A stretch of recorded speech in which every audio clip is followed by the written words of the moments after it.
AC के किस हिस्से से सबसे ज्यादा खतरा होता है? एसी कैसे काम करता है? अंदर क्या होता है और कौन कौन सा पार्ट है जो सबसे खतरनाक है? अगर नहीं जानते तो इस वीडियो को ध्यान से सुनिएगा। गर्मी में एसी तो लगभग हर कोई इस्तेमाल करता है, लेकिन ये कोई नहीं जानता कि एसी कमरे को ठंडा कैसे करता है और इसके अंदर कौन कौन से पार्ट होते हैं। साथ ही एसी में ऐसा कौन सा हिस्सा है जिससे सबसे ज्यादा खतरा होता है। सबसे पहले एक बात जान लीजिए कि एसी ठंडी हवा बनाता नहीं है, बल्कि कमरे की गर्मी को बाहर निकालता है। यही वजह है कि एसी के बाहर लगी यूनिट से गर्म हवा निकलती है। अब समझते हैं एसी के उन पार्ट्स के बारे में जो एसी को कमरा ठंडा करने में मदद करते हैं। सबसे पहले बात करते हैं कंप्रेसर की। कंप्रेसर एसी का सबसे इंपॉर्टेंट हिस्सा होता है। इसका काम रेफ्रिजरेंट गैस को दबाकर यानी हाई प्रेशर में भेजना होता है। इसी दबाव की वजह से पूरा कूलिंग साइकिल चलता है।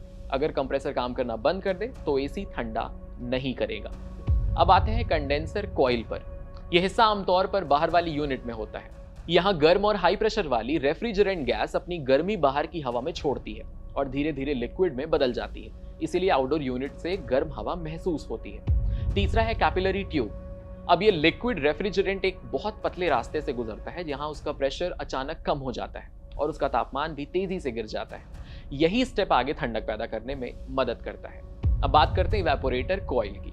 यह हिस्सा कमरे के अंदर वाली यूनिट में होता है। कंप्रेसर और ठंडी रेफ्रिजरेंट यहाँ कमरे की गर्मी को अपने अंदर सोख लेती है।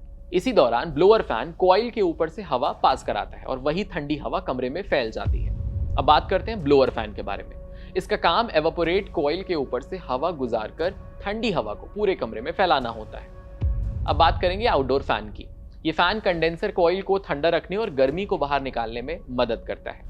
फिर उसके बाद है रेफ्रिजरेंट गैस। क्या होती है? यही वो गैस होती है जो बार बार गैस और तरल की सिचुएशन बदलते हुए कमरे की गर्मी को बाहर ले जाती है। मॉडर्न एसी में अक्सर R32 या R410A जैसे रेफ्रिजरेंट इस्तेमाल किए जाते हैं। अब बात करते हैं एयर फिल्टर की। ये धूल, मिट्टी और छोटे कणों को रोकता है ताकि साफ हवा कमरे में पहुंचे और कॉइल गंदी ना हो।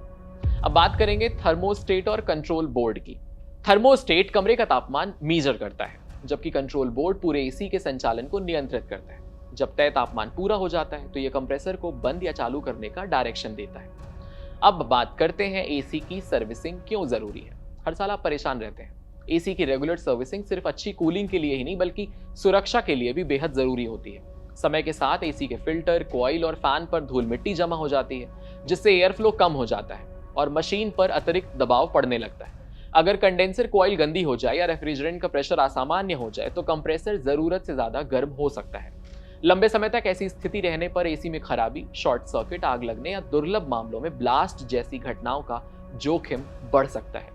इसके अलावा सर्विसिंग के दौरान टेक्नीशियन गैस लीकेज, ढीली वायरिंग, खराब कैपेसिटर, जाम ड्रेनेज पाइप और कंप्रेसर की स्थिति की भी जांच करना बेहद जरूरी है। इससे बड़े नुकसान से पहले ही समस्या का पता चल जाता है। यही कारण है कि विशेषज्ञ साल में कम से कम 1 से 2 बार एसी की सर्विसिंग कराने की सलाह जरूर देते हैं। इससे न सिर्फ कूलिंग बेहतर रहती है, बल्कि बिजली की खपत कम होती है, एसी की उम्र बढ़ती है और सुरक्षा भी बनी रहती है। अब आपको बताते हैं कि एसी के किस पार्ट से सबसे ज्यादा खतरा है। सबसे बड़ा खतरा कंप्रेसर और उससे जुड़े हाई प्रेशर रेफ्रिजरेंट सिस्टम से होता है।